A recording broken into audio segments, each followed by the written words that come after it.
అడుగు అడుగు వేసుకుంటూ ఎన్నేళ్ళలో పడుతుందనుకున్నటువంటి అమరావతి ఇప్పుడు వేగంగా పూర్తి చేసే ప్రక్రియ అయితే రివర్స్ స్థాయిలో చాలా సీరియస్గా వచ్చింది. ఇదివరకు తాబేలు నడకల తాబేలు నడక లాంటిది జరిగింది. ఇప్పుడు వచ్చేటప్పటికి కుందేళ్ళ పరిగెడుతుంది.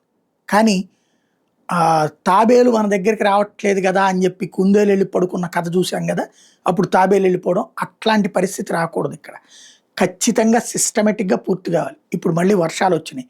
ఈ వర్షాల కారణంగా వీళ్ళు ఆ పునాదుల కోసం తీసిన గోతుల్లో నీళ్ళన్నీ మళ్ళీ తోడిపోసుకోవాల్సిందే. మళ్ళీ ఇక ఇది జూన్ వచ్చేసింది. ఈ నెల 15వ తారీఖు లోపు, ఈ లోపు కూడా ఎట్లొస్తాయో తెలియదు, ఈ నెల 15 లోపు మనం కట్టగలిగినయే కట్టినట్టు. మళ్ళీ గుంటలు అట్లా ఉంచామా అయిపోయినట్టే, లేదా మట్టితో అట్లా ఉంచామా బురద గుంటలుగా మారినట్టే. కాబట్టి చాలా జాగ్రత్తలు తీసుకోవాల్సిన అవసరం అయితే ఉంది.